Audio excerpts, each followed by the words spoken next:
losing deals. I think in March we lost like 6.8 million. Yeah. We had it was a season. We had a $1.8 million escrow. The gentleman he's still our client. Hasn't sold the business. He has a technology business. They make the cloud software. I don't understand it. Big companies use him and buy racks. It's called racks. I don't know. And they store technology on it. It's $100 million business That's he's not selling. what a rack used to mean. No. It's a $100 million business. But when COVID hit, the bigger company that was buying him said, no, we're not liquidating our cash. They bailed out on the sale. And so now we have a New York broker helping with the sale of the business. But you're selling a business of this multitude. It doesn't happen overnight. Yeah. You know, we had sellers that were elderly or just overall concerned and said, I don't want people coming to my house. Cancel the listing. Yeah.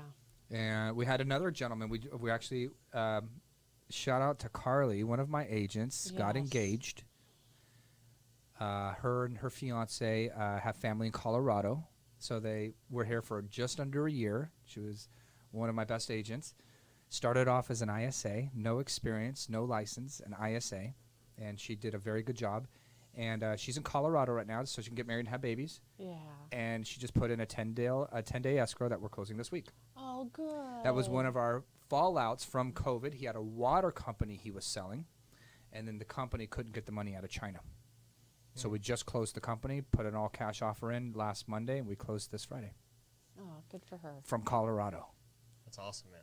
From Colorado. I never know where that next deal is going to come from, you know? No, Anyway. you know, talk about that for a second. You look at my database. I've got some new agents, and I was showing them, and I don't know if you use Follow Up Boss, but there's a deals page, and it shows everything that I've closed, and it shows how long from when that lead came into my system until it closed. And there's some 14 days, 30 days, 50 days, 60 days, but then there's like 600 days, 700 days, 800 days, 1,100 days, 1,300 days. I don't ever stop following up. Last year, we took a listing for $550, purchased a home for $650, and when I left the listing appointment, the seller turned to me and said, I just want to say thank you. And I'm like, thanks for what? You know, we had a good conversation, but it was just the way he was saying it and approaching me, it was awkward. And I said, well, can I ask you, thank you for what? And he says, listen, man, when we were getting ready to sell our house, I'm going to be honest with you, we really didn't know who we were going to call. And then I remembered, every month you send me an email. Really? Yes. And, you know, a lot of those things, if you set up the right system, right, it's not me sending the email, it's the system sending the email. But it was that I'd set them up on the right campaigns. And, yes, I called. I mean, I'll give this example. I had a gentleman one time, February, came down, was a realtor lead, I believe, wanted to buy a home for his parents.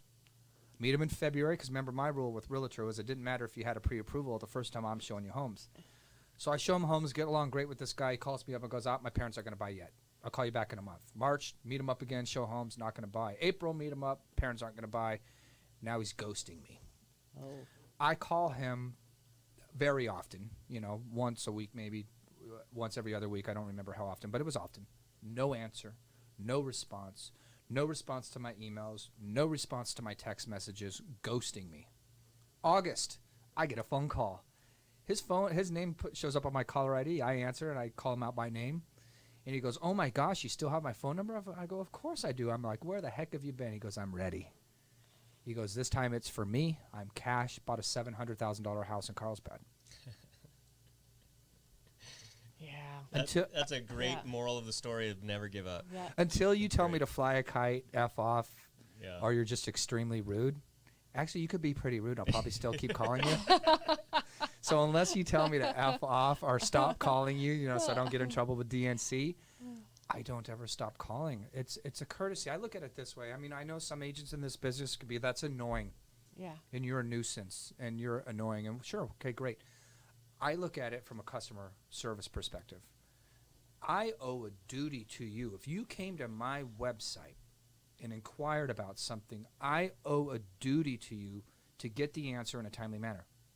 Yeah. And if you're working and busy because you haven't answered my phone call yet, it's my duty to provide customer service to continue trying to reach you until I find a time that you're available. So I look at it as a different approach, you know, like I'm providing customer service. Now, do I anger some people? Very little. You know, most people, to be honest with you, thank me for my persistence. Hey, thank you for the persistence. I'm well, sorry you're I've been really busy. nice on the phone. You're don't know. really, really, really, really, really good on the phone. I take that as a compliment because yes, sometimes I feel like I'm because we very sit firm. and listen, you know, and it's impressive. Well, thanks. Yeah. Well, now is the time for Susan